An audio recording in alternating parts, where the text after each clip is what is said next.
makam Raden Jalani, apakah ini makam keluarganya semua atau Bukan.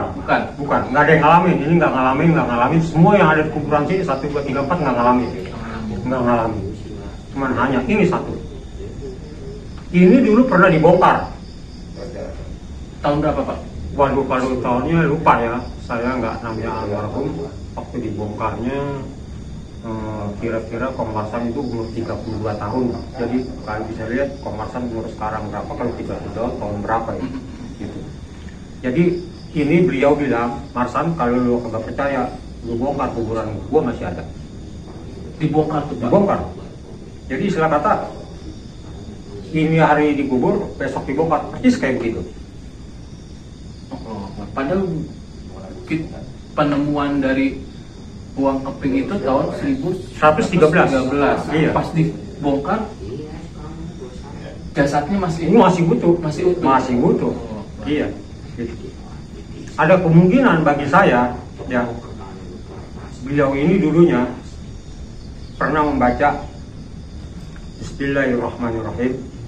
Asyhadu an la ilaha illallah wa asyhadu anna Muhammadar Rasulullah.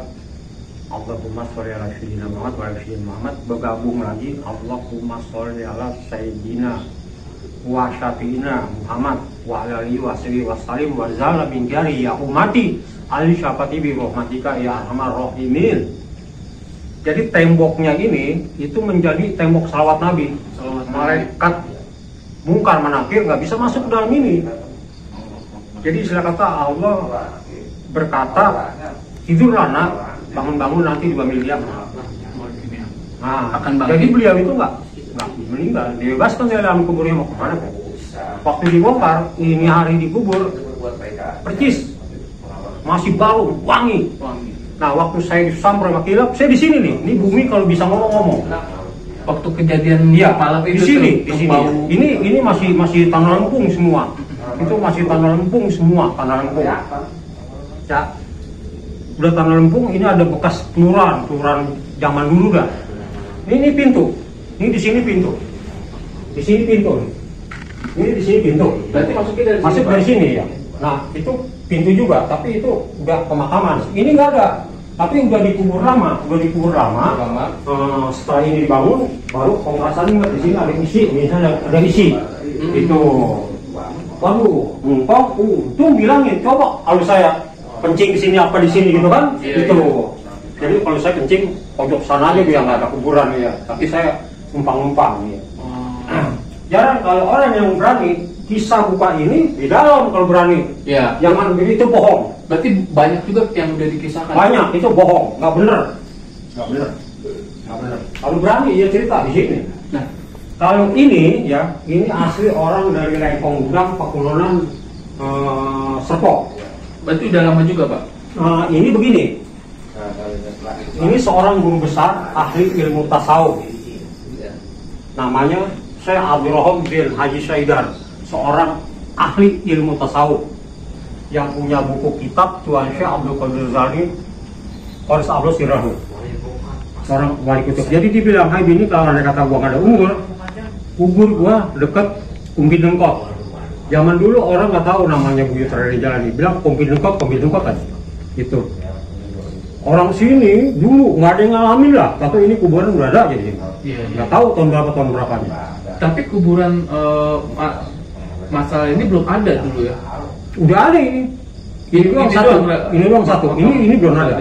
Ya, lama-lama orang ini dulu kalau nggak salah pedagang dah datang ke sini, dia lihat ada kuburan sini, dia ngambil air sholat entah di mana, dia munajat di sini, bermimpi.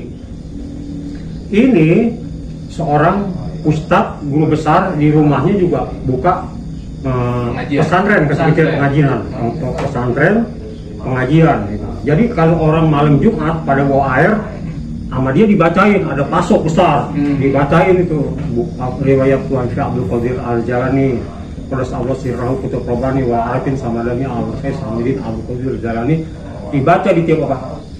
Nanti bisa ditebak, coba nak air itu bawa kemari begitu. Ya nak, masih sekolah belum kerja udah punya niat pengen punya sepeda yang bunyi tik tik tik tik tik, tik gitu kan, pakai lampu. Insya Allah mudah-mudahan selamanya bisa dikabulin. Ini bisa ngelihat hati orang.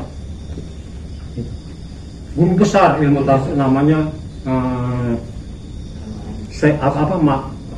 Abdurrahim bin Haji Saidal. Abdurrahim bin Haji Saidal. Ya. Almarhum. Kalau yang ini namanya Majidi, nenek-nenek. Oh. Iya. Kalau yang itu orang sesepuh, orang tuanya dari sama Pengmarsan. Iya. Dia juga nanti kalau aneh kata nggak ada umur, kubur gua di kakinya anak gua. Itu. Oh, berarti Tapi, meninggal duluan. Ini dulu meninggal. Anak Ini dulu. Ini dulu meninggal, baru itu.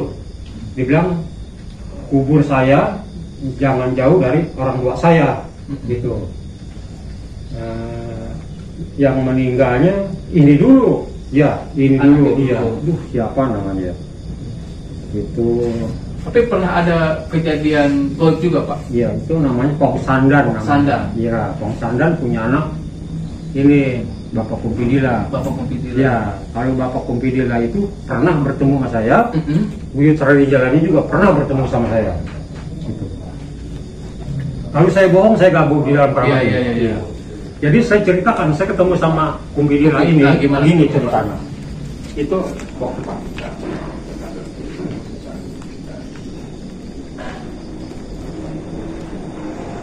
Saya datang dari arah sana, Mm-mm. datang dari arah sana. Pintunya udah ini, Pak? Pintu di sini masih kuburan. Masih kuburan, pintu udah ini, iya. Mhm. Iya. Pada saat itu Pengmarsan masih hidup. Saya datang arah dari sana, saya masuk dari sana. Mhm. Ya, ini belum ada kuburan nih. Arah dari sana, saya lihat almarhum ini, kisahnya soal kayak masih hidup. Tapi dia master di sini. Master di sini di dalam begini. Master dia. Di dalam begini master. Saya dari arah sana. Tutup, Pak. Udah jadi begini. Udah jadi begini. Udah jadi begini di dalam impian saya. Oh. Dia master, persis kayak tukang plaster, pinter dong plasternya. Oh, jadi Di tangan kanannya itu pakai cincin yang tadi saya cerita yang racun itu. Racun itu. Iya. Jadi saya ngomong begini, dia juga dengar. oh, posisi Pak Saya dari sini. Dari sini? Iya. Lihat. Iya. Kong Master. itu Apa? lagi master. Lagi master ya. Pak, Bapak kenapa master di sini? Ntar kalau ada orang masuk, ini kan mau dibangun. Biasa sih apa yang kata di dalam bilangnya begitu. Waduh, nanti bongkar pasang lagi Pak. Ya, ini terserah. Dibilang saya sih apa yang kata di dalam aja, makanya beliau ini apa yang kata di dalam itu ya begitu katanya. Ya, gitu. Terus udah begitu. Pada saat itu karena waktu saya tuh bertemunya maklum saya berhadapan sama orang yang meninggal. Iya. Apa dari katanya gitu? Alam gaib itu. Ya, pada saat itu nggak ada marahnya, baik benar, baik sekali itu. Pernah saya bertemu mukanya kayak persis kayak wakil presiden Pak Hatta, gitu ya. Ini tetap bangunan lama begini. Lagi master, Pak. Dia lagi master. Pas begitu saya tanya dari sana, Pak, Bapak kenapa master di sini? Gitu kan, bilang, ya saya sih apa kata yang kata di dalam aja, gitu ya. Oh, Pak Dirno nanya. Iya, itu. Terus Ya. ngobrol apa lagi, Pak? Dibilang ya saya sih apa kata yang di dalam aja, master begini. Bukan Pak, nanti kan kalau ada kata ini di kasar ini kan gini kecil, mari ini mau dibongkar Pak, bilang buat pintu masuk, gitu. Pak Saya Dirno bilang, bilang gitu. ya pas saya kata bilang, pas saya masuk melihat kuburannya Buyut Raden ini, itu Buyut Raden kuburannya nggak ada hilang rata, Oh, rata, tuh. Rata kagak ada. Rata nggak ada. Nggak ada. Dari seperti Pak. Saya masuk dalam ke sini, ini kuburan ini nggak ada rata. Bisa hilang mungkin pada saat itu. Waktu saya bertemu. Iya. Itu awal ketemu sama Awal pertama. Iya, bertemu sama ini. sama Kumpi. Sama Buyut Kumpidila ini. Kumpi. Iya. Berarti Pak Dirno udah sering ketemu secara gaib ya? Iya. Dengan Ketemu. apa yang ada di makam ini? Iya. Bertemu. Kalau Kalau yang ini Raden enggak. Jalani, Bertemu sama Buyut Raden itu Jalani. gimana cerita? Bertemu. Ceritanya. Bertemu. Ceritanya begini. Saya duduk di sebelah situ, Mm-mm. saya tarekat, saya ketiduran. Belum ada listrik, belum ada air, belum ada. Sendiri, Pak? Sendiri. Pada saat itu bertiga, Pangesan, Saprudin, sama Komarsan. Komarsan. Iya. Saya ketiduran di sini. Udah ketiduran, saya bangun jam 1, rasa lapar tuh. Saya bilang, Kong, saya tidur di sini. Kemaluan saya dibunuh sama ini. Maksudnya dibunuh tuh Dibunuh kemaluan saya. diputusin atau Nggak, ditusuk gitu. tusuk? Iya. Di situ saya bisa melihat mukanya. Ini Itu kenapa bisa ditusuk Pak? Ya, ininya bagaimana kayak pisang gitu. Ini besar. Itu pertama kali ketemu Pak. Pertama kali bertemu. Setelah kejadian yang dari petir nyambar itu yang bau apa bunga sedap malam itu. Sebelum kejadian itu malam. Terjadi terbunuh. Begitu langsung saya masuk, ini masih kelurahan. Malam Jumat Kliwon, kira-kira 10 menit lagi mau pada subuh, itu kayak cahaya nyamuk. Wah, ini bunyi retek. Oh, aku wangi kemang setiap malam. Engkong langsung bangun. Kong, wangi wah nggak ngalamin lagi. Wangi luar biasa wangi. Jadi istilah kata malam jadi siang, semacam kayak jam 12 siang. Itu terangnya. Wangi kemang setiap malam. Itu berarti rentetannya cepat dong Pak setelah ketemu yang ditusuk kemaluan. Cahaya dulu dapat, kira-kira sebulannya lagi baru ketemu. Iya. Oh itu tandanya mungkin ya, Iya. tandanya ya. Ya, tandanya dosa-dosa saya dulu, gitu. Tandanya dosa-dosa saya dulu lah, gitu. Maklum namanya manusia, sifatnya nggak luput kesalahan dan dosa. Nah mulai pada saat itu mulailah, berarti benar-benar ajab, dosa ada nempel di badan kita, tapi ada juga kita bisa mengisapnya benar-benar bertobat. Mudah-mudahan gue bisa ampuni lagi dosa. Semenjak itu udah mulai saya melihat perasaan begitu batin. Alam gaib itu ada, Allah benar-benar maha melihat. Kembali kehidupan Pak Dirno tuh. Kehidupan kita senakal-nakalnya jangan sampai semacam yang kayak yang berlalu. Iya. Mulai amalan-amalan saya buat saya tukar lagi yang melalui selawatan. Itu berarti pertanda untuk Pak Dirno yang iya. Untuk jaga makam ini ya. Waktu dibunuhnya saya praktekin juga. Boleh Pak. Gimana Pak? Waktu saya terbunuhnya, saya ada di sebelah sini. Posisi saya ada di sebelah sini. Ada di sebelah sini, ya. Ada di sebelah sini posisi saya berdoa. Mata saya ngantuk karena siang saya kerja, ngantuk bener. Ya. Begitu saya langsung tidur kaki saya sana, tidur begini, tidur. Tiba-tiba ada orang tinggi gede, ada di sini. Wah, mukanya ngumpetin. Dibunuh pakai tangan kiri, kemaluan saya. Dibunuh tapi dia ngelihat, saya ngelihat dong, dadanya buburu, koker ini juga koker. Jadi bicara ini dekat orang ini hidup, nggak meninggal. Ini juga jangan disamain sama pemakaman ini beda. Sampai sekarang ini dibebaskan sama Allah. Jadi seolah-olah nggak merasakan mati. Itu belatinya kelihatan banget Pak. Kelihatan. Sakit. Berasa sakit gak Pak? Rasa sakitnya ada gak? Waktu ditusuk itu rasa sakit begitu langsung saya ingat sama salawat Nabi. Iya, kan kelihatan tangan kirinya membunuh pakai tangan kiri, bunuhnya banyak. Tapi ngadep belakang gitu Pak? Iya, mukanya dia diumpetin begitu, nggak mau dilihat. Hanya itu yang saya cerita, saya bertemu sama Raden. Sekali-sekalinya? Iya, sekali-kalinya. Malam. Sebelum subuh itu. Makanya kalau andai kata orang yang tahu cerita di sini berani semacam kayak saya begini. Iya. Jadi banyak cerita yang di luar juga yang menceritakan tentang itu nggak jelas. Dia nggak tahu persoalan nggak jelas. Karena saya bisa tahu ke sini, saya penasaran keramat ini keramat benar atau tidaknya. Karena saya sejak kecil saya itu di Keramat Luar Batang, pakunya kota Jakarta. Habib Hussein Al-Idrus bin Habib. Yang sudah apa ya Pak? Iya. Insya Allah saya bakal sana apa nanti Insya Allah. Amin. Kalau orang jamaah mereka walaupun dia ustaz, walaupun dia haji, kalau berani benar-benar dia tahu riwayat ini, datang ke sini duduk semacam kayak saya di transaksi kepada misalnya ini. Dari mana asal usulnya ini. Di waktu kita tidur, di waktu kita zikir, pasti ilmu Allah memberitahu kepada kita. Yang penting jiwa kita tenang, ilmu masuk, rezeki gampang. Itu aja. Salawat Nabi-nya juga Allahumma sholli ala sayyidina wa sayyidina Muhammad, Allahumma sholli ala sayyidina Muhammad, Allahumma sholli ala sayyidina wa sayyidina Muhammad wa ala alihi wa sahbihi wa sallim wa jalan jari ya umati ahli syafaati rahmatika ya arhamar rahimin. Bahwasanya baginda Rasulullah itu seorang ahli syafaat seluruh umat. Jadi kalau anda kata kita bisa menerima syafaatnya baginda Rasulullah SAW, insya Allah dosa kita diampuni sama Allah. Alhamdulillah Pak, malam ini saya dapat banyak masukan untuk spiritual saya sendiri. Nanti Pak. saya kasih di